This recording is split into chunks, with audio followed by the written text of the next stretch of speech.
할렐루야. 하나님 우리를 사랑하십니다. 복 주기 원하시는 좋으신 하나님 믿으시기 바랍니다. 우리 교회가 이렇게 5년이라는 시간에 참 이렇게 지나면서 많은 일들이 있었지만 그래도 하나님께서 늘 선한 길로 인도하여 주시고 또 여러분들이 또 하나님의 그 자녀로서 또 하나님의 그 교회 일원으로서 쓰임 받을 수 있는 것 하나님의 은혜인 것을 믿으시기 바랍니다.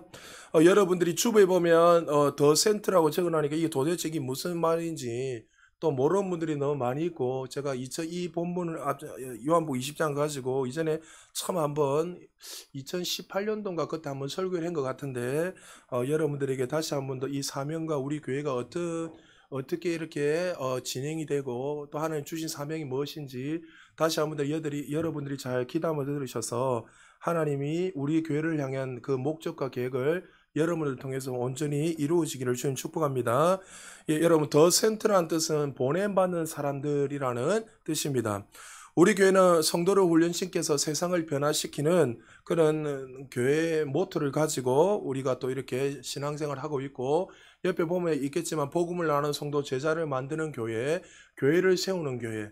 그래서 많은 목사님들도 기도하시고 예언하신 분도 그렇고 동일하게 우리 교회가 이 명장동에만 머물러 있는 것이 아니라 여러분 우리 교회가 수많은 부산 제자교회 제2회 제3회 제4회 계속 많은 교회 지교회들이 세워지게 될 것이고 단지 무슨 가지치기처럼 제거 사운드 조금만 낮춰주세요.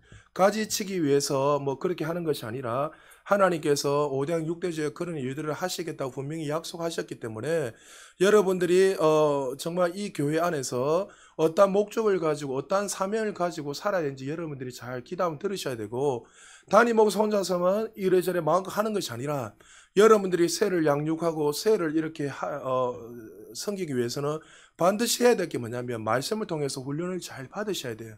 그래서 여러분이 교회에서 어떤 훈련을 받고 특별히 금요일 날에도 계속 여러분 복음의 신조에 대해서 이야기하고 있잖아요. 들었던 말씀이 중요한 것이 아니라 이 말씀을 여러분들이 어떻게 됩니까? 행할 때 나타나는 거예요.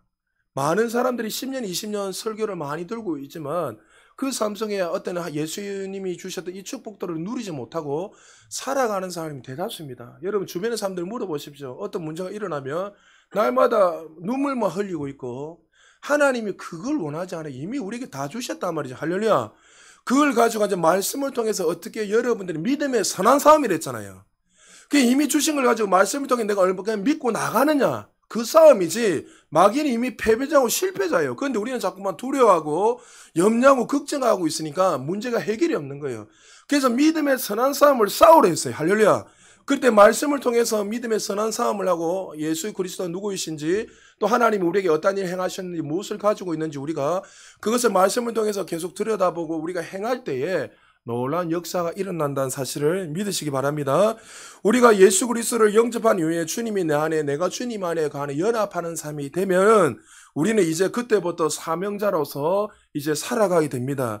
그래서 예수님의 생명을 받았던 저와 여러분들은 이제 내가 주인이 되어 살아가는 삶이 아니라 주님이 내 안에 내가 주님의 안에 가는 삶을 살아서 정말 주님의 영광을 위해서 주님이 주신 이 비전을 가지고 우리는 살아야 됩니다. 우리 부산 제자교회는 하나님이 이 명장동에 보내주실 때 불러주실 때 꿈이 있어요. 기대감이 있어요. 여러분 제가 시작할 때도 여러분이 이야기했지만 저는 이 동네 오기 싫었어요. 제가 아픔이 있기 때문에 아는 사람 알 거예요. 이 동네 쳐다보기도 싫었고 하여튼 복음 전한 것 때문에 너무나도 많은 사람들이 시기질투 해가지고 하여튼 이간질을 해서 그런 일들이 너무 많이 일어나가지고 그냥 막 그것도 저한테는 뭐 어차피 십자가잖아요. 그렇지만 일어나지 않는 걸 너무나 거짓말을 해서 만들어내니까 이 동네에 쳐다보기 싫었는 거예요. 그런데 하나님이 참 희한하게 이곳에 부르셔서 하나님께서 또 이렇게 교회를 세워주셔서 여러분 우리 교회가 이 자리에 머물러 있는 건 아닙니다. 분명히 하나님께서 또 놀라운 일을 하실 건데 그러나 중요한 것은 하나님께서 우리 교회에 보내주셔서 우리를 향한 우리 부산 제자교회를 향한 기대감이 있다는 거예요. 여러분이 자녀들을 양육할 때도 자녀를 향한 기대감이 있는 것처럼 하나님이 우리를 부르실 때도 우리를 향한 기대감과 목적이 있다는 거예요. 그래서 우리가 이 기대감, 이 목적을 알아야지만이 그 인생이 새롭게 시작하고 출발할 수 있다는 거죠. 한번 태어나서 그냥 살다가 그 인생을 그냥 끝내는 인생이 아니라 최근에 송이라는 정말 MC가 죽었잖아요.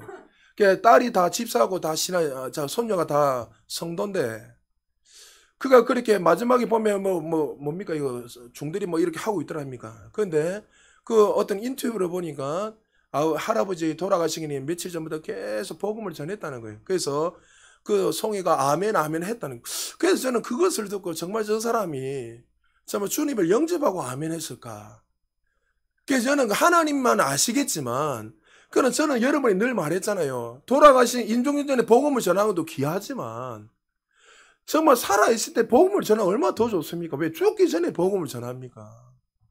그래서 그거는 주님 앞에 서봐야겠지만, 이분이 정말 아멘을 고백했다, 우리는 위로만 받고 막 그렇게 말은 할 수 있을랑가는 모르겠지만, 저는 그거에 대해서 항상 물음표예요. 저기 정말 하나님 아시겠지만 정말 그 강도처럼 예수님 십자가 지고 이제 우편 좌편인지 모르겠지만 그 강도가 정말 인정했잖아요. 예수님이 올라가실 때, 죽으실 때 저도 그 하늘나라에 쉽게만 있기를 원합니다. 자신이 고백했어요. 그 고백한 대로 믿는 대로 그가 천국 갔잖아요. 그렇기 때문에 우리는 죽기 전까지 복음을 전해야 된다면서 하지만, 저는 그것도 귀한 일이지만 우리가 하나님이 우리를 부르실 때에 정말 그 사명을 가지고 살아있는 모든 한 사람 한 사람에게 복음을 더 빨리 전한다면 얼마나 더 많은 일들이 일어날까 생각하는 거죠. 그래서 하나님이 영원히 지옥으로 갈 수밖에 없는 저와 여러분들을 부르셨다면 부름받은 자답게 사명이 있다는 것을 우리는 기억해야 됩니다. 따라합시다. 우리는 세상에서 부름받은 하나님의 백성입니다. 우리는 세상에 보냄받은 자들입니다. 할렐루야. 옆 사람에게 고백합시다. 우리는 세상에 보냄받은 자들입니다. 할렐루야. 예수님께서 우리를 부르시고 사명을 주셔서 이 세상에 보냄받은 사람들로서 쓰임받기를 원하셔서 우리를 이 땅에 보내셨다는 사실을 믿으시기 바랍니다. 캄보디아에서 선교하시는 최정교 선교사님이 12년 동안 캄보디아에서 의료 선교를 하시면서 있었던 일들을 적은 책이 있는데, 어려 선교의 길을 묻다라는 거, 이 책에 보면 4명의 어려 선교를 하신 평신도들입니다. 평신도들 중에 이 4명의 선교사님들이 이렇게 이제 캄보디아에서 다른 나라에서 복음을 전한 것들을 4분의 선교사님 이야기를 하고 있습니다. 잠시 최정규 선교사님이 어떻게 사역하면 계기가 무엇인지 한 책의 그 부분들을 제가 읽어드리겠습니다. 침실천장에 돌아다니는 도마뱀을 보면서 아이들을 지으며 말했다. 도마뱀은 우리를 무는 모기를 잡아주니까 좋은 동물이다. 때로는 독사가 부엌과 욕실에 나타나기도 했고, 그러면 곁에 있던 필이나 손에 있는 성경책으로 내리치며 말한다. 그럼 뱀이 나오면 잡으면 되지, 무서워하지 말자. 그러면 그것 때문에 하루 종일 씨름하다 보면 잠자다가 계속 뱀 꿈을 꾼다는 거죠. 나는 물론이고 아이들은 이곳에 두려움을 가지지 않고 평안하게 살기 위해 노력했다. 12년 동안 선교 사역을 하시면서 8개의 교회를 세우셨습니다. 처음 교회를 세웠던 지역이 또낭꽃가라는 마을인데, 당시 그곳의 상황에 대해서 선교사님이 이렇게 책에 기록하고 있습니다. 마실 물, 씻을 물도 화장실이나 전기는 기대할 수 없었다. 사실 저도 이전에 캄보디아 갔을 때 씻을 물이 그래서 마셔서 물을 마셨고, 아직도 그 이전에 제가 갔던 그 유남수 선교사 하는 말이 개인적으로 이렇게 우리 교회에서 앞전에 있었던 교회에서 냉장고를 기증하고 이런 점을 기증했을 때 지금도 그 냉장고를 너무 귀하게 쓰고 있어요. 냉장고도 없어가지고 아이스박스에다 넣어놓고 그렇게 살았고, 앉았다가 전기가 꺼져버리고 밥을 먹는데 그 당시에는 우리는 밥 쉽게 먹잖아요. 장작불에 떼어가지고 우리 사모가 4시간 동안 밥을 해가지고 이래서 국 끓이고 해가 한 3시간이 4시간 만에 밥을 하여튼 땀 뻘뻘 흘리면서, 최정규 선교사님 그 이야기 하는 거예요. 뜨겁게 쬐는 날씨에 흙먼지와 땀으로 온몸이 뒤덮였고 우리 가정은 웃으면서 마치 천연 한턱백으로 마사지를 하는 것 같았다. 시장에서 아침을 먹을 살국새는 단백질 보충이라도 해주듯 개미나 파리나 심지어 바퀴벌레가 둥둥 떠다녔지만 젓가락으로 그냥 건져내고 우리 부모는 기쁨으로 음식을 먹었다. 선교사님이 이 책에서 이렇게 고백합니다. 사실 그는 원래 이런 선교 사역에 대해서 전혀 기대도 하지 않았다는 거예요. 무늬만 그리스도인이었지 할 건 다 했다는 거예요. 날마다 코가 삐뚤어질 때까지 술을 마셨고, 또 혈액순환이 잘 될 때 술을 마셨고, 남자들이 담배를 피지 않으면 남자는 남자가 아니에요. 왜? 담배를 좀 피해야지만이 남자답게 사색을 한다는 그런 세계관에 사로잡혀 있었습니다. 근데 그분은 공부를 잘했기 때문에 서울대학교 금속공학과에 우선 실력으로 들어갔습니다. 그래서 부모님들과 또 주변의 사람들은 그에 대한 기대감과 또 자기 자신도 이제 졸업을 하면 정말 이 세상을 한번 뒤져보리라는 그런 생각을 가지고 살았단 말이죠. 그런데 여러분 잘 알다시피 이전에 70년대, 80년대, 70년 후반, 80년 뭐 일어났죠? 하여튼 여러 가지 많은 일들이 있죠. 데모. 그래서 이 학생 운동에 빠져가지고 학업을 내려놓고 4년 동안 가장 앞장서서 정말 데모를 했고 또 2년 동안 노동자들을 위해서 데모를 했답니다. 오직 사회주의만이 이 불합리한 세상, 이 이그러진 세상과 차별과 불평등을 고칠 수 있는 길이라 믿고 그는 끊임없이 데모를 하면서 사회주의 운동에 가장 앞서서 했단 말이죠. 근데 여러분 그 당시 사회주의의 가장 리더격이 어디였습니까? 소련이었죠. 지금 러시아 여러분 아이들은 잘 모르지만 소련이 붕괴됐습니다. 91년도에 붕괴됐어요. 충격을 받았는 거예요. 이 사회주의만이 전 세계를 평등하게 누릴 수 있고 여러분 공산주의는 평등하다고 생각하잖아요. 그게 무슨 평등입니까 여러분? 그거는 경험해본 사람만 하는 거예요. 그렇게 평등을 누릴 수 있고 외쳤는데 이 사회주의가 무너지고 그 주위에 동북권이나 주변에 소련이 무너지니까 다 무너져 버린 거야. 그때 자신이 이것이 진리라 생각하고 살았는데 멘붕이 온 거야. 그래서 그가 소련에 넘어가서 지금 말하는 러시아로 가서 정말 이 사회주의가 왜 이렇게 됐냐 싶어서 내가 한번 현장을 봐야 되거든. 그런데 거기서 그가 주님을 만나게 되었는 거예요. 주님을 만나게 되었고 그때 사람을 변화시키고 세상을 변화시키는 것은 어떤 사회주의, 어떤 이데올로기가 아니라 오직 예수 그리스도밖에 없다는 것을 깨닫게 됐습니다. 그리고 나서 제3세기에 어떻게 하면 이 복음을 잘 전할까 고민하다가 그가 러시아에 여러분 잘 아는 모스크바 대학에 의대로 들어가게 됩니다. 그때 사모님을 만나게 되고 그때 대학원까지 가서 치과에서 우수한 성적으로 졸업해서 캄보디아에 넘어가서 지금까지 주어진 사역을 감당하고 있다는 거죠. 여러분 이 선교사님이 이런 이야기하는 거예요. 나는 12년 동안 가난과 먼지 수많은 질병을 무릅쓰고 이것저것 다니면서 교회를 하나님 어려운 8가지 세명을 지금까지 목회하고 있지만 사실 나는 이렇게 할 사람이 아니었다는 거죠. 세상을 내가 한번 어떻게 힘의 논리를 한번 해버리라. 내가 이 불합리한 이 세상을 한번 내가 사회주의에서 가장 앞장서서 내가 이 평등을 외치고 한번 세상을 뒤집어버리라. 남자가 술, 담배를 좀 해야지 낭만이 있고 여러분 젊을 때 우리 아이들 하면 안 돼. 젊을 때 한번 이 땡겨보는 게 낭만인 줄 알고 이러나 땡겨봤나? 저 안 땡겨봤습니다 여러분. 낭만이라고 그럴 때가 있단 말이죠. 근데 자기도 그게 빠져서 그렇게 살았는데 예수 그리스도를 만나고 나니까 아니었다는 거죠. 사랑하는 여러분, 그 선교사님이 그 먼지를 먹으면서 그 엘리트가 그렇게 살아갈 때 어떤 선교사님 주변에서 이렇게 이야기합니다. 선교사님, 한국에 들어오면은 그거 가지고 얼마나 더 많은 사역들 할 수 있는데 왜 그렇게 하십니까? 굳이 그렇게 안 해도 얼마나 물질로서도 얼마 할 수 있는데 그렇게 거기서 가난에 그 굶주려 있는 자들에서 흙먼지를 마시면서 그렇게 섬기고 있느냐. 한 번에 이 선교사님이 한국에 돌아오니까 너무 좋더라는 거예요. 너무나 발달해. 이번에 신한수 선교사님 큰 딸이 있잖아요. 큰 딸 한국에 오니까 캄보디아 가기 싫다고. 제가 그때 우리 선교사님 오셨을 때도 앉혀놓고 제가 한 30분 동안 이야기했어요. 가기 싫은 거예요. 왜? 거기 가면 문장관하고 밖에 아예 못 나오니 캄보디아에서. 푸놈펜은 수도는 좀 괜찮은데 외곽지에 신한 선교사님들 최외곽지예요. 그 시골 중에도 제일 시골에 있으니까 거기에서 나가면 강도 만나고 강도를 3번이니까 내 몸 만났다는 거예요.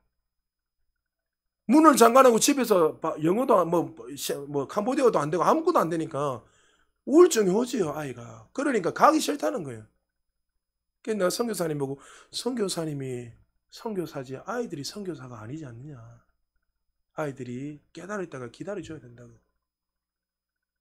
그러니까 한국에 오니까 최정규 선교도 너무 좋더란 거예요. 근데 시간이 지나면서 어떤 생각이 드냐면 성도들이 그립더란 거예요. 내가 빨리 가야 되는데 내가 빨리 가서 그들하고 같이 어울리고 복음을 전하고 그들과 함께 올려야 되는데 무슨 말입니까? 사명을 받은 자들은 사명을 위해서 죽고 사명을 위해서 살게 되어 있다는 거죠. 사랑하는 여러분, 하나님이 누구신지 그분이 나를 왜 보내는지 분명한 사명을 알 때 그때 진정한 인생이 시작되는 겁니다. 누군가가 저와 여러분 만약에 소개해라면 여러분들은 사람들에게 어떻게 소개하겠습니까? 나는 누구의 아버지, 누구의 어머니, 또 나는 누구의 아버지의 아들이고 딸이고, 또 나는 목사고 권사고 집사고 장로고 나름대로 이렇게 이야기할 수 있습니다. 그러나 여러분, 우리 하나님은 우리를 누구라 부르십니까? 우리는 그리스도인이라고 우리에게 말합니다. 그리스도인이 누굽니까? 영혼이 죽어서만 이 죄인을 그 죄악 가운데서 구원하셔서 하나님의 그 생명을 주신, 하나님의 본성 영원한 생명을 주신 그 자들이 그리스도인 아닙니까? 그러면 이 그리스도인은 어떻게 해요? 이제 내가 사는 것이 아니라 내 안에서 역사하시는 그 생명으로 말미암아 살아가야 된다는 거죠. 2000년 전에 이 이름 때문에 수많은 사람의 피를 흘렸고 지금도 이 그리스도인이라는 이 이름을 받았다는 이유만으로 지금도 수많은 나라에 가서 죽음을 경험하고 살아가고 있다는 거죠. 사랑하는 여러분, 그리스도인이라는 이름 때문에 세상의 성공적인 잣대를 아이를 키우는 것이 아니라 그리스도인의 이세를 키우기 위해서는 여러분의 자녀들을 말씀으로 하나님의 은혜로 키우시기를 주님 축복합니다. 그 아이들이 정말 주님의 은혜 안에 바르게 성장을 세워질 때에 그들을 통해서 세상이 감당치 못하는 하나님의 사람으로 세워진다는 거죠. 자, 그렇다면 오늘 본문에서 그리스도인은 어떤 사람입니까? 우리 21절에 다시 한 번 더 읽어볼까요? 21절입니다. 같이 읽겠습니다. 시작. 예수께서 또 이르시되 너희에게 평강이 있을지어다. 아버지께서 나를 보내신 것 같이 나도 너희를 보내노라. 우리가 누굽니까? 예수께서 우리를 이 세상에 보내신 사람입니다. 할렐루야. 하나님께서 우리를 부르시고 구원하시고 난 다음에 우리 한 사람 한 사람을 세상을 보내신 보냄받은 제사라는 사실을 믿으시기 바랍니다. 여러분, 이 정체성을 깨닫게 될 때 여러분 세상에도 당당하게 살 수 있는 거예요. 할렐루야. 여러분이 누구를 통해서 보냄받았지요? 하나님이 친히 이 땅에 우리를 보내셨어요. 할렐루야. 그러면 이 정체성 때문에 공부를 잘하고 모르다 이건 둘째 셋째예요. 이거 중요하지 않아요. 이 정체성이 명확하게 먼저 돼야지 그 다음 것이 되는 것이지, 이것도 안 된 상태에서 자꾸만 자존감이 떨어지고 나는 아무것도 아니야, 난 벌레 같아, 나는 아무것도 못해, 나는 공부를 해도 안 돼. 공부 못하는 사람 제가 가르쳐 드렸잖아요. 공부 잘하는 방법. 공부 못하는 사람 돌이잖아요. 돌에다가 한번 새기면 안 지워져요. 할렐루야. 네, 돌이 아닌가 봐요. 좀. 돌에 한번 새기면 안 지워지잖아요. 새길 때가요. 그거 하세요. 하면 돼요. 여러분, 안 되는 게 어디 있어요. 돼요. 하나님께서 우리를 뭐요? 너를 정말 이 죄악 가운데 우리를 부르셔서 우리에게 능력과 권세를 다 주셔서 이 세상에 어떻게 해요? 하나님을 대신해서 예수 그리스도를 대신해 우리를 이 땅에 보내셨다는 사실을 믿으시기 바랍니다. 천지를 창조하신 창조주 하나님, 우리를 구원하신 구원자 예수 그리스도, 우리 한 사람 한 사람을 보호하시고 지키시고 인도하신 하나님이 이 땅에 우리를 보내셨습니다. 그래서 우리를 뭐요? 그리스도의 대사들이라고 하고 있잖아요. 자, 우리 고린도후서 5장 20절 같이 한번 읽어볼까요? 시작. 그러므로 이제 우리는 그리스도를 대신한 대사들로서 하나님께서 우리를 통하여 너희를 권면하신 것 같이 우리도 그리스도를 대신하여 너희에게 간구하노니 너희는 하나님과 화해하라. 할렐루야. 우리 옆 사람 축복합시다. 당신은 예수님의 대사들입니다. 할렐루야. 예수 그리스도를 대신해 이 땅에 우리는 보냄받은 그리스도의 대사들이라는 사실을 믿으시기 바랍니다. 마치 일본, 중국, 필리핀 수많은 대통령을 대신하여서 대사관의 대사를 여기면서 그 대통령이 모든 권한을 대신해서 실제로 그 모든 것을 하잖아요. 대통령에 있지만 그게 대사관에서 모든 걸 대신해서 대통령을 대신 모든 것을 대신해서 각 나라에서 하는 사람들이 대사들 아닙니까? 우리가 부족해도 연약한 것이 문제가 되지 않습니다. 그분이 우리를 부르시고 그분이 이 세상에 나를 그리스도의 대사들로 보내셨다는 사실을 믿으시기 바랍니다. 여러분 한 사람 한 사람이 부산 제자교회의 한 대표이고 또 하늘나라의 대표자는 사실을 믿으시기 바랍니다. 그래서 여러분들이 이 땅에 살아갈 때 우리는 어떻게 어깨를 펴고 살아야 돼요. 자꾸 눈에 보이는 것에서 판단을 하고 뭐 평수가 어떠니, 여러분 그거 아직도 멀은 거예요. 여러분들이 그 눈에 보이는 그 돈 몇백을 가지고 자꾸만 생각하고 여러분들이 가치가 떨어지는 거예요. 내 안에 계시는 그 속사람, 그 영생이 얼마나 큰지 알고, 내가 어디에 속한 사람인지 알고, 여러분, 예수님 뭐요? 성령은 진리의 영이잖아요. 진리가 우리 안에 들어왔어요. 할렐루야. 그럼 진리가 들어오면 어떻게 성령님께서 우리를 가르치고 생각의 진리를 인도하신다 했잖아요. 그러면 여러분, 예수님이 가는 곳보다 진리가 나타날 때마다 죽은 자가 살아나고 안전병이 일어나고, 예수님이 말한 대로 돼야 안 돼요. 여러분, 우리 안에 진리가 있으면 진리가 말한 되게 돼 있어요. 여러분이 말한 대로 되는 거예요. 할렐루야. 오늘 제가 여러분 나음을 입었다면 여러분 나음을 입는 거예요. 내 안에 계시는 그 성령께서 하시는 것이 내가 하는 게 아니에요. 우리가 그런 존재라는 거죠. 그런 존재들. 그리스도의 대사들.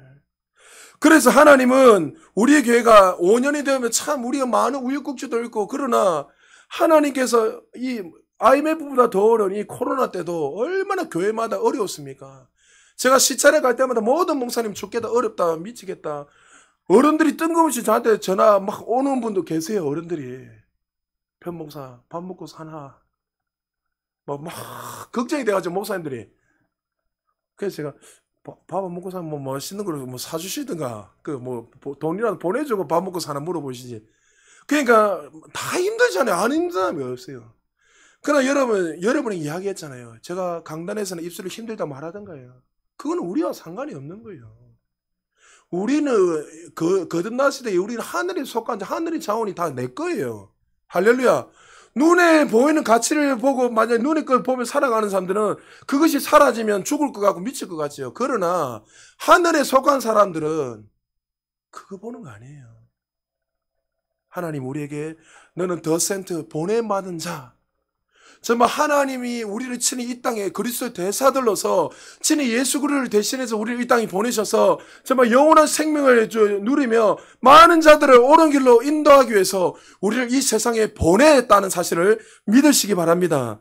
그래서 우리는 이 사명을 가지고 기쁨으로 모든 일들을 해야 돼요. 공부를 해도 사업을 해도 여러분들이 가정생활에서 어떤 삶을 살아도 정말 이 사명자로서 살아갈 때에 내게 능력 주시는 모든 것을 하게 되는 역사가 일어나는 거예요.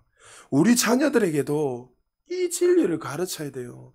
세상에서는 상대방보다 더 뛰어나라고 말합니다. 더 높은 것에 올라가라고 이야기합니다. 더 많은 것을 알아야 된다고 이야기합니다. 저 사람을 밟고 일어서라고 이야기합니다. 그것을 성공이라고 이야기합니다. 이간질을 했어라도 더 높은 자리에 올라갈 수 있으면 그 거짓을 말하고 부정부패를 말했어라도 올라가라 합니다. 그것이 성공이고 안정이라고 합니다. 여러분, 국회의원 중에 절반 이상이 그리스도인이잖아요. 자칭 그리스도인 이야기 하잖아요. 그리스도인은 뭡니까? 하나님의 생명이 있는 사람이고 진리가 그와 함께 하는데, 근데 국회의원들 중에서 진리를 몇 명 이야기하는 거예요? 제가 정치 이야기하는 거 아니잖아요. 그분들이 정말 그리스도인이라면, 여러분, 정몽준 현대 아사 맞죠? 그 지금 이사입니까? 하여튼 대표지만 그 원래 대통령 하려고 했잖아요.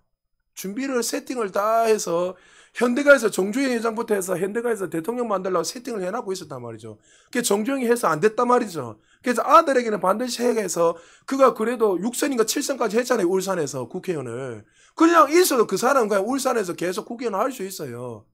근데 그분이요, 대통령을 하려다가 내려놓는 계기가 뭔지 아십니까? 정필도 목사님이 하지 말아 했습니다. 집사님이거든요. 안수 집사.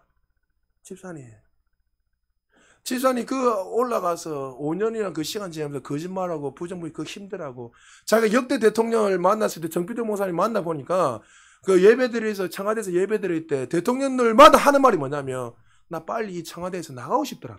그 말을 대통령이 다 이야기하더라고요. 너무 힘드니까. 그래서 그 회장 보고 그 5년 하다가 거의 죽을 것 같고 했는데 그거 하지 말고 정말 주님 위해서 그렇게 살아. 제가 알기로는 정문주보다 아내가 신실한 걸로 제가 알고 있습니다. 그래서 그 계기로 내려놓은 거예요. 대통령을 해라 하지만 이 이야기가 아니라, 우리가 정말 그리스도 대사고 하나님의 자녀라면 부족하고 연약하가 있지. 우리도 실수할 수. 그러나 자녀답게 당당하게 우리는 그 정체성을 가지고 그리스도의 대사들에게 당당히 외쳐야죠. 근데 왜 그렇지 않죠? 그들이 하나님의 부르신 그 목적을 모르고 살아가기 때문에 그렇다는 거죠. 세상은 더 높은 곳 올라가야 성공이고 안정이라고 이야기합니다. 수많은 사람들 그 성공을 취하기 위해서 아이들을 훈련시키고 그 자리를 위해서 뛰어가라고 가르칩니다. 그러나 우리 그리스도인의 삶이란 그런 것이 아닙니다.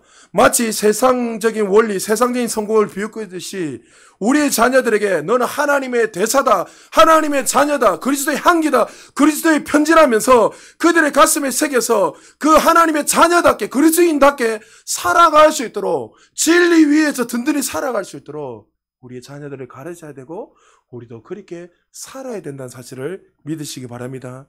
그것이 바로 성공인 거예요. 그것이 하나님 볼 때에 기뻐하는 삶이라는 사실을 믿으시기 바랍니다. 여러분, 우리의 모습을 볼 때 참 우리는 부족하고 연약할 때도 많이 있습니다. 감히 어떻게 하나님 우리를 부르셨는가? 어떻게 내가 이 세상에 나가서 그런 일을 할 수 있는가? 이런저런 핑계를 대면서 나름대로 생각할 때가 많이 있습니다. 그러나 하나님이 우리를 그리스도 대사로 세상에서 보내받은 자로 부르실 때에 하나님이 그냥 보내셨겠습니까? 감당할 수 있는 능력도 다 주신 거예요. 내가 그것을 못 믿는 거예요. 여러분, 예수님이 포도나무 대신 우리가 가지는 이 사실을 믿어지면 어떤 상황 속에서도 흔들림이 없습니다. 견고해집니다. 지금 나는 이미 생명이 붙어있고 어떤 상황 가운데서도 누가 공격을 해도 공격하면 누가 공격하는 거예요? 예수 그리스도를 공격하는 거예요. 우리가 붙어 있는데 여러분 그것을 인식하세요. 여러분이 힘들면 누가 더 힘들까요? 하나님이 더 힘들어 하십니다. 하나님은 누구보다 여러분이 더 잘 되기를 원하세요. 할렐루야. 근데 우리가 어떻게 해요? 그 수액을 바른 것들을 뿌리로 통해서 수액을 바른 것을 빨아당기고 있지 않더란 거죠. 말씀대로 기능하고 살아가고 있지 않더란 거죠. 여전히 내가 주인이 돼서 내가 원하는 대로 걸어가고 있더란 거죠. 그럴 때마다 하나님이 우리에게 매를 드린 게 아니잖아요. 사랑으로 기다려주세요. 그 자비하심. 제가 이번 주에도 한 주 동안 묵상을 기도하면서 5년여 시간을 돌아보면서 참 많은 일들이 일어났고 또 우리 교회도 많은 사람들 왔다가 많은 사람 또 나가고 또 새로운 사람 들어오고 계속 그런 걸 보면서 참 여러 가지 모든 것이 은혜다. 정말 하나님의 은혜가 아니었다면 어떻게 이 자리에 우리가 이렇게 설 수 있으며 또 하나님의 은혜가 아니었다면 감히 우리가 이 부산 제자교회라는 곳을 어떻게 우리가 감히 세울 수 있는가. 은혜 아닙니까? 할렐루야. 여러분의 인생 속에서 한 교회를 개척해서 세운다는 거, 이거 감히 누가 할 수 있습니까, 이게? 그리고 또 앞으로 하나님께서 제2의 교회, 제3의 교회를 계속 하신다는 게, 감히 우리가 어떻게 일을 할 수 있습니까? 그런데 그 일을 하나님 부르셔서 하시겠다는 거예요. 그것을 깨닫게 되면요, 몸둘 바를 모르는 거예요, 몸둘 바를. 어떻게 내가 감히. 사랑하는 여러분, 누가 이렇게 살아갈 수 있을 거예요? 보냄받은 자에게 살아갈 수 있을 거예요? 교회를 다닌다고, 설교를 늘 듣는다고 그렇게 살아가는 것이 아닙니다. 창조주 하나님을 정말 만난 사람, 영원히 죽을 죄인들이 하나님의 생명을 이식받음으로 인하여 새롭게 된 사람, 정말 하나님께 보냄받은 자, 그리스도의 대사라는 것을 내 가슴에 새기고 살아가는 자, 정말 이렇게 살아가는 것이 가장 최고의 영광이라는 것을 깨닫는 자만이 정말 더 센터의 삶을 살아갈 수 있다는 사실을 믿으시기 바랍니다. 좋은 대학을 다니고 좋은 직장을 다니는 것이 우리의 가치관이 아니라 주님을 만남으로 말미암아 가치관의 혁명이 일어나서 아이들에게도 이 사명을 위해서 공부할 때도 최선을 다해서 공부하고 직장에서도 탁월한 능력을 인정받고 무엇을 하든지 목적이 분명해야 됩니다. 세상의 성공이 아니라 따라하겠습니다. 나는 하나님께 부름받은 자이다.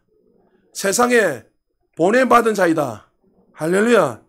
그럴 때 하나님 앞에서 더 기쁨으로 2, 3배, 10배, 20배 더 열심을 내어서 우리가 살아갈 수 있다는 거죠. 그리스도의 대사들에게 주어진 사명이 있습니다. 어떤 사명입니까? 하나님께 이 땅에 예수님을 보내신 사명과 똑같은 사명입니다. 아버지께서 나를 보내신 것 같이 나도 너희를 어떻게 해요? 보내노라. 하나님께서 예수님을 보내신 이유가 뭡니까? 요한복음 3장 16절 17절 같이 한번 읽어볼까요? 시작. 하나님이 세상을 이처럼 사랑하사 독생자를 주셨으니 이는 그를 믿는 자마다 멸망하지 않고 영생을 얻게 하려 하심이라. 하나님이 그 아들을 세상에 보내신 것은 세상을 심판하려 하심이 아니요 그로 말미암아 세상이 구원을 받게 하려 하심이라. 하나님이 이 땅을 만드시고 너무나 기뻐하셨습니다. 너무나 만족하시고 심히 좋았더라. 5일 동안 모든 만물을 만드시고 6일째 이제 이 사람을 통해서 하나님의 형상으로 하나님의 형상으로 지음받았다 뭐예요? 하나님과 같은 교제할 수 있는 그 영을 만드셨다는 거예요. 하나님의 생명이 있어야지만 교제가 되는 거예요. 그래서 하나님은 마지막 날에 인간을 만드시고 너무나 기뻐하셨어요. 이 인간을 통해서 이 땅을 다스리고 정복하고 정말 살아갈 생각하니 하나님과 교제할 생각이 너무 기뻐하셨단 말이죠. 그런데 어떻게 됐습니까? 아담의 타락으로 인해서 이 땅에 죄가 왔고 죽음이 오므로 말미암아 하나님과 사람의 관계가 끊어져 버렸습니다. 그리고 이 땅에는 저주가 임하게 되고 우리에겐 질병과 고통이 오게 되었고 또 이 땅에는 어떻게 해요? 원래 엉겅퀴가 없었는데 잡초가 없었는데 잡초가 생기고 남자는 땀을 흘려야 되고 여자는 태산에 아이를 낳는 고통을 따르게 되고 이 모든 것들이 죄악을 인해서 일어나게 되었단 말이죠. 하나님이 원하시는 것은 그것이 아니었어요. 하나님이 만드신 세계는 너무나 완벽하고 완전히 퍼펙트했습니다. 그러나 이 타락한 세상을 하나님 버려두지 않으시고 예수 그리스도를 통해서 그 하나님 잃어버렸던 그 생명을 다시 찾기 위해서 예수님 이 땅에 보내셔서 그 영원한 생명을 허락해 주셨습니다. 그래서 이 영생을 받은 교회는 저와 여러분들은 어떻게 해요? 예수님이 이 땅에서 그 구원을 위해서 영원한 생명을 사람들에게 흘러보내기 위해서 오신 것처럼 우리도 그리스도 대사들로서 그 영원한 생명을 흘러보내고 우리가 가는 곳곳마다 구원의 놀라운 기쁜 소식이 나타내야 돼. 이것이 우리의 사명이에요. 여러분 공부를 해도 사업을 해도 모든 것이 이 영혼 구원을 위해서 해야 되는 거예요. 이것을 위해서 여러분 저는 그 오세훈에 대해서 잘 모르는데 우연찮게 오세훈 시장도 제가 크리스찬으로 제가 알고 있는데 그 오세훈 시장 우연찮게 짤을 제가 보다가 그게 그 사람이 이런 이야기를 했어요. 자, 교육에 대해서 막 이야기를 하다가 저는 어릴 때 가난한 사람이었습니다. 막 쫙 이야기 나는 진짜 가난한지 안 한지 모르겠어요. 일단 하여튼 그 사람이 무슨 근데 가난한 사람에서 쫙 이야기하면서 자기는 그 마지막 이렇게 이야기하는 거예요. 세상을 변화시킬 수 있는 거는 이 아이들에게 바른 교육을 시켜서 이 아이들의 올바른 가치관, 이 교육을 바로 할 수 있도록 우리가 가르치다 막 우는 거예요. 울면서. 그래서 나는 이 한 아이가 정말 1,000억을 2,000억을 들여서라도 한 사람이 바뀐다면 나는 성공했다고 이야기합니다. 제가 여러분에게 누누이 이야기하잖아요. 주일학교 아이들 여러분들이 시간을 들이고 물질을 들이고 돈을 정말 세상 다른 교회나 많은 교회 보면 다음 세대들 신경 안 써요. 말로는 왜? 이런 말하면 쫑그러지면 다 그런 거 아니에요. 왜? 아이들한테는 투자만 해야 되니까. 소위 말해서 돈이 안 된다는 거예요. 이런 논리가 어디 있습니까? 교회 안에도 그렇게 하고 있으니 세상적인 방식으로. 그리고 어떻게 해요? 아이들이 예산 더 줄여버리고 더 줄여서 어떻게 해요? 아이들에게 못하게 하는 거예요. 여러분 아이들에게 여러분 정말 100억을 들여서 1,000억을 들여서 이 아이가 정말 주님 만나기도 변화가 일어난다면 그걸로 되는 거 아닙니까? 할렐루야. 여러분들이 정말 이 사명을 가지고 주어진 가운데서도 정말 그렇게 살아가서 한 영혼이 변화된다면 정말 하나님이 얼마나 기뻐하시겠습니까? 하나님이 정말 우리를 부르셔서 호흡이 끝나는 날까지 이 사명을 감당해라고 우리를 불러주셨다는 사실을 믿으시기 바랍니다. 그래서 마태복음 28장 19절에 보면 하나님 어떻게 해요? 너희는 가서 모든 민족을 제자로 삼아라. 이렇게 살아가야 세상 끝날까지 너희와 항상 함께 하리라. 할렐루야. 오직 성령이 너희에게 임하시면 건너가 예루살렘 온 유다 사마리아 땅끝까지 이르러 내 증인이 되리라. 증인은 뭡니까? 증인은 내가 체험한 사람, 경험한 사람. 증인은 두 종류가 있잖아요. 증인은 먼저 체험해야 되고 또 증인의 말에는 두 번째 뭐예요? 순교자라는 의미가 있습니다. 누가 이 증인으로서 순교자로 살아갈 수 있습니까? 정말 창조주 하나님을 만난 사람만이 그렇게 살아갈 수 있는 거예요. 여러분 주님 만나셨습니까? 주님을 만났다면 우리의 그 가치관, 우리의 생각, 우리의 사명은 달라져야 돼요. 이제는 내 중심이 되어서 내가 주인이 되어서 내가 무엇을 먹을까 마실까 날마다 염려하며 살았던 인생이 이제는 그것에 집중하는 것이 아니라 하나님의 공공하심을 믿고 주님의 나라와 주님의 영광을 살아가게 되면 이 모든 것을 하나님 책임져 주신다 하셨잖아요. 그래서 우리는 그 사명을 위해서 우리는 생명을 드리며 살아가야 됩니다. 여러분 이 타락한 세상을 무엇으로 변화시킬 수 있습니까? 무엇으로 구원할 수 있습니까? 사회주의입니까? 자본주의입니까? 이데올로기입니까? 물질입니까? 재능입니까? 오늘날처럼 이렇게 풍요한 사회를 살아가는 시대가 어디 있습니까? 오늘날처럼 고등철학이 발달한 시대가 어디 있습니까? 모든 문화를 소유하고 있지만 세상은 어떻게 해요? 정말 더 악해지고 더 어떻게 해요? 하나님을 싫어버리고 살아갑니다. 제가 어릴 때에 제가 초등학교 때 국민학교죠.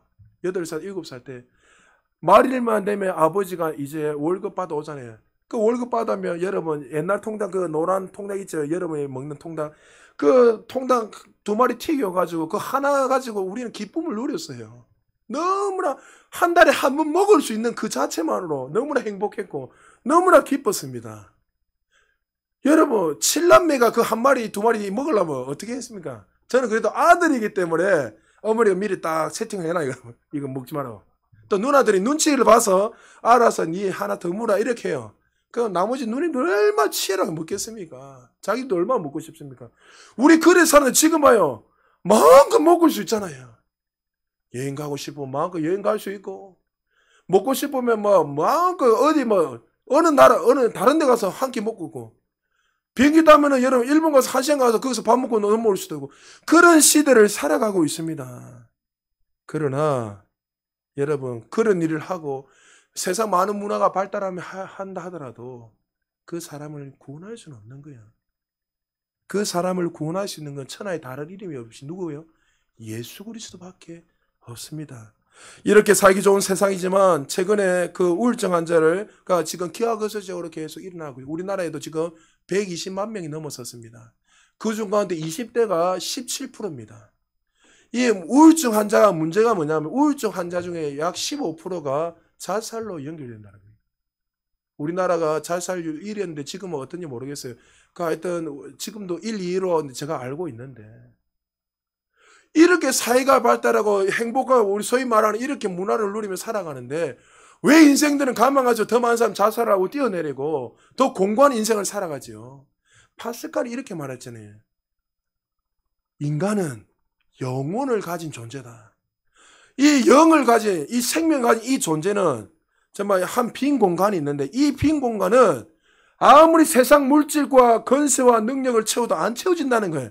이 영혼을 채울 수 있는 건 누구밖에 없다는 거예요. 창조주 하나님을 만날 때 채워진다는 거예요. 그러니까 사람들은 세상 사람들 이 사실을 모르니까 그 영혼의 그 갈급을 채우기 위해서 뭘 다 해보는 거예요. 힐링도 해보고 뛰어다니보고 교제도 해보고 그러니까 더 센 거 하다 보니까 안 되는 거예요. 점점 더 어떻게 해요? 더 센 걸 하다 보면 사람이 영혼은 피폐해지는 거예요. 여러분 제가 여러분 이야기하죠. 저한테 상담받으러 오는 사람들 중에서요. 가난한 사람들만 오는 게 아니에요.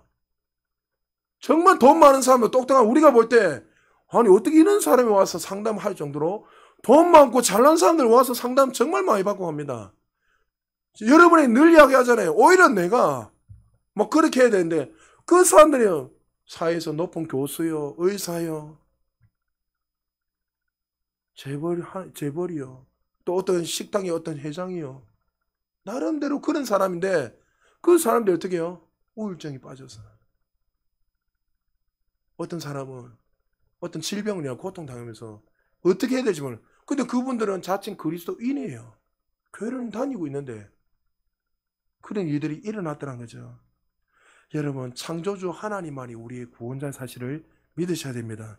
아무리 여러분 눈에 존경받을 뿐이요 좋은 집에 수많은 것을 가지고 산다 해도 그 안에 구원받은 이는 예수 그리스도가 없다면 그는 가장 비참한 인생으로 살 수밖에 없다는 거죠. 100년 지나가면 다 흙으로 돌아갈 인생입니다. 타락한 세상을 바라보면서 우리는 외쳐야 됩니다. 주 예수를 믿으라. 그리하면 너와 내 집이 구원을 얻으리라. 당신을 구원할 이름은 오직 예수 그리스도밖에 없다는 것을 그들에게 외쳐야 되고 예수님 이 땅에 그 구원을 위해서 오신 것처럼 우리도 그렇게 보냄받은 사실을 기억하시고 열방과 세계를 향해서 이 복음을 외쳐야 됩니다.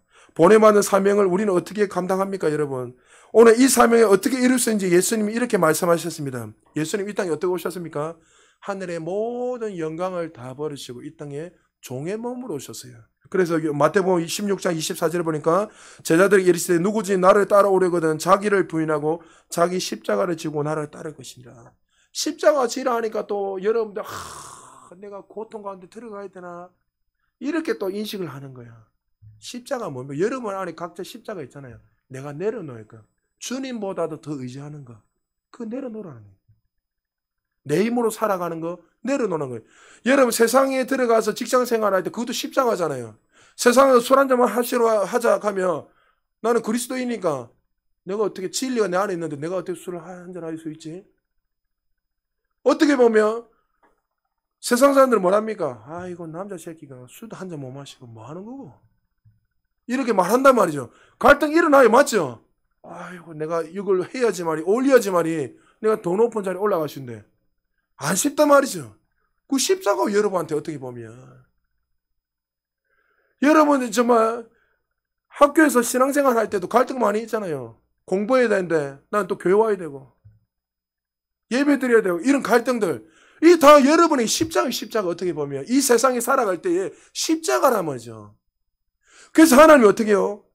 따라오라는 거예요. 너희를 부인해라는 거예요. 네가 의지하는 것들 네가 더 주님과 더 사랑을 내려놓고 따라오라는 거예요. 예수님이 그렇게 사셔서 어떻게 해요? 인류를 구원하셨어요. 예수님이 십자가 지기 전에 기도하시면 어떻게 했습니까? 할만하시면 이 산 좀 옮겨주세요. 예수님도 인간이었습니다. 그랬더니 뭐 십자가를 부인하겠다 이 이야기 아니잖아요. 그 십자가가 얼마나 무거운지 아셨어요. 예수님도. 그러나 이 십자가를 지셨을 때에 그 길을 걸어갔을 때에 어떻게 됐습니까? 그를 통해서 인류가 구원받는 놀라운 역사가 일어났다는 거죠. 하나님께서 주신 사명을 위해서 우리 인생 시간 물질 전부를 다 던진다고 할지라도 주님을 만나고 정말 그분의 은혜를 사랑을 아는 사람은 그것을 희생이라고 부르지 않습니다. 그것이 정말 하나님이 우리에게 주시는 영광스러운 삶이라는 것을 알고 우리는 그 영광을 위해서 그 길을 걸어가게 됐다는 거죠. 캄보디아 선교사님이 적은 제 말미에 보면 이렇게 사모님이 마지막으로 이야기하십니다. 남편은 무더운 날씨 속에 땀을 흘리면서 환자 한 명 한 명을 최선을 다해서 섬겼다. 에이즈 환자, 피부병 환자, 전염병 환자들이 치과 치료를 받으러 왔다. 치료 가운데 피가 튀었다. 여러분 에이즈 환자가 피가 튀면 난리 납니다. 사람들 또 없나 싶어 감염된다 걱정하고 그 질병에 인해서 감염된다는 사실도 알고 있지만 그러나 남편은 주님께 모든 것을 맡기고 자신의 사명을 위해서 최선을 다했다. 죽음을 가져올 줄도 모르는 전염병이었지만 남편은 주인 되신 하나님께 모든 것을 맡기고 자신의 일을 최선을 다했다. 누가 이렇게 살아갈 수 있죠? 주님이 나의 주님인 것을 믿게 돼야 돼. 그 창조주 하나님 나를 이 땅에 보내신 아버지인 것을 믿는 자들이 이 사명을 감당하는 거예요. 여러분 그래서 교회는요. 이 사명을 내가 하는 게 아니에요. 여러분 늘 말했잖아요. 이것 좀 감당하십시오. 목사님 내가 어떻게 하면 벌써 그건 잘못된 거예요. 그거는 겸손이 아니에요. 하나님이 만약에 목사를 통해서 해라 하면 어떻게 해요? 아멘 하면서 할 때 그때 하나님이요. 이미 주신 그 능력으로 할 수 있도록 능력 주세요. 할렐루야. 우리 힘으로 하는 거예요. 저는요, 제가 늘 제 자신을 만약 저울로 잣대를 대보면요, 저는 목회할 수 없는 사람이에요. 저는 자신 있게 여러분 이야기하셨습니다. 그는 하나님이 어떻게 그 말씀에 순종하니까 하나님께서 힘 주시고 능력 주시고 감당할 수 있도록 그 일들을 감당할 수 있도록 주시는 거예요. 그래서 내게 능력 주신 자 안에서 할렐루야. 그 능력이 누구로부터 오는 거예요? 내가 아니라 하나님 위로부터 오는 거예요. 할렐루야. 그 능력으로 감당할 수 있는 거예요. 여러분, 사랑하는 여러분, 사명을 주신 분이 누구시죠? 누구십니까? 예수님을 믿습니까? 여러분이 이 땅에 보내신 분이 누구십니까? 창조주 하나님을 믿습니까? 그렇다면 우리는 이 땅에서 그리스도의 대사로 편지로서 그리스도의 향기로 이 세상을 변화시키는 하나님의 자녀들이 될 때 좀 믿으시기 바랍니다. 여러분 이 가정에서 학교에서 직장에서 이 일을 감당하십시오. 하나님 보내셨을 때 홀로 우리를 이 능력을 감당하지 못하게 홀로 버려두신 것이 아니라 어떻게 하셨다고 약속하셨습니까? 오늘 본문 22절에서 이렇게 말씀하고 있습니다. 22절 같이 있습니다. 시작. 이 말씀을 하시고 그들을 향하사 숨을 내쉬며 이르시되 성령을 받으라. 할렐루야. 그들이 연약함을 아셨어요. 예수님이 천국에 올라가신다 생각하니까 이 제자들 얼마나 떨고 있겠습니까? 주님 부활하시는데 왜 떠나십니까? 우리가 얼마나 고난받는 거 아시지 않습니까? 우리가 얼마나 떨고 있는지 아십니까? 우리가 고향으로 도망가고 다 제갓길로 다 갔는 거 주님 아시지 않습니까? 그때 주님 뭘 했습니까? 숨을 내쉬면서 성령을 받아라.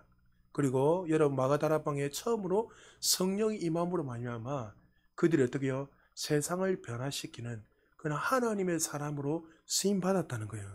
여러분 내 안에 계시는 그 성령님께서 그 일을 친히 하십니다. 할렐루야. 빌립보서 2장 13절에 너희 안에 행하시는 이는 하나님이시니 자기 기쁘신 뜻을 위하여 너에게 소원을 두고 행하게 하시나니. 할렐루야. 금요일날 여러분 이 말씀 설교했잖아요. 학대 번역이면 우리의 힘으로가 아니라 앞에 보면 너희 안에서 일하시는 하나님이 하겠다는 거예요. 할렐루야. 우리는 어떻게 해요? 그분을 인정하고 그 말씀대로 걸어가기만 하면 나 안에 계시는 그 주님께서 기뻐하시는 뜻 가운데서 누구보다도 더 열심으로 그 힘으로 능력으로 그 일들을 감당할 수 있도록 우리를 인도하신다는 거예요. 우리는 그 말씀에 그냥 걸어가면 돼요.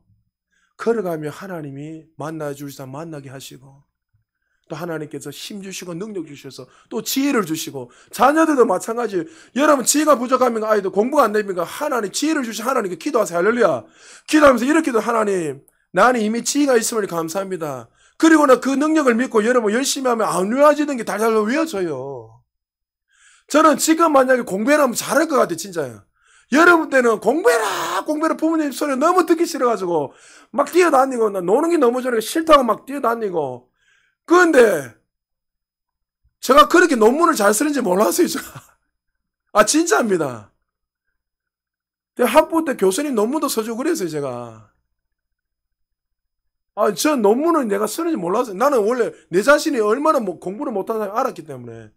근데 이제 좀 공부해라 하면 이 공부머리가 이제 생기 왜 이제 50이 다 돼가서 그 머리가 생기지.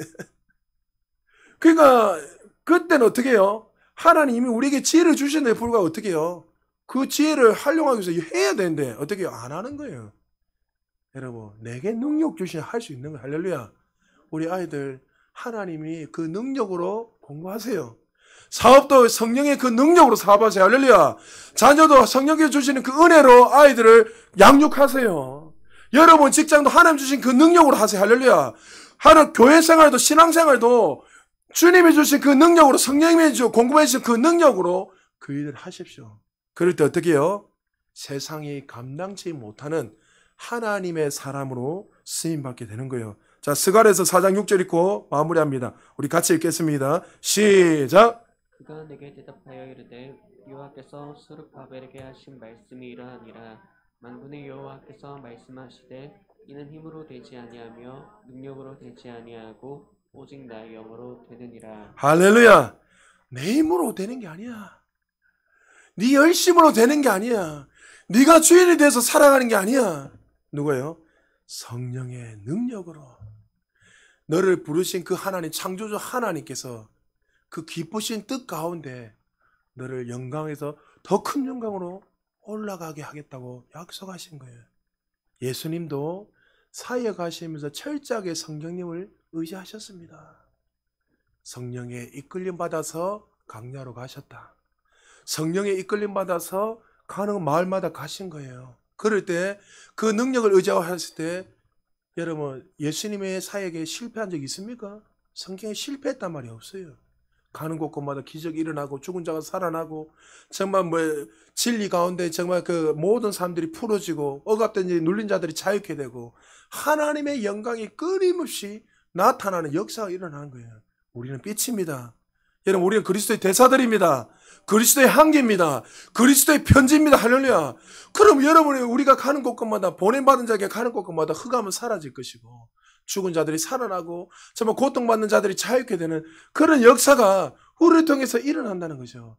하나님께서 우리 부산 제자교회를 통해서 저와 여러분을 통해서 그 일을 하시겠다고 우리를 불러주신 거예요. 할렐루야. 여러분 향한 그 하나님의 그것을 기대하십시오. 가슴이 뜨거워져야 돼요. 나를 통해서 정말 이런 일들을 행하시구나. 그러기 위해서 여러분 어떻게 해요? 성령의 능력을 의지하고 정말 여러분에게 주신 그 힘을 하나님 주신 그 힘으로 세상을 향해서 달려나갈 때 하나님께서 어떻게 해요? 아버지께서 나를 보내신 것 같이 나도 너희를 세상에 보내서 세상이 감당치 못하는 그런 자로서 우리를 사용한다는 거예요. 여러분 부족한 거 보지 마십시오. 나의 연약함을 자꾸 돌아보면서 책망하지 마시고 그 부족한 가운데서도 공급자 되시는 그 하나님, 성령 하나님 날마다 의지하셔서 우리 교회가 이제 5년이 됐으니까 어린아이로 머무는 것이 아니라 여러분 정말 가시적인 부흥도 일어나고 계속 영광이 더 큰 영 올라가서 여러분을 통해서 세리 부흥이 일어나고 또 여러분의 가정이 부흥이 일어나고 여러분을 통해서 직장과 학교와 터전들이 부흥이 일어나서 하나님의 나라가 우리를 통해서 충만히 이루어지시기를 주의 이름으로 축복합니다.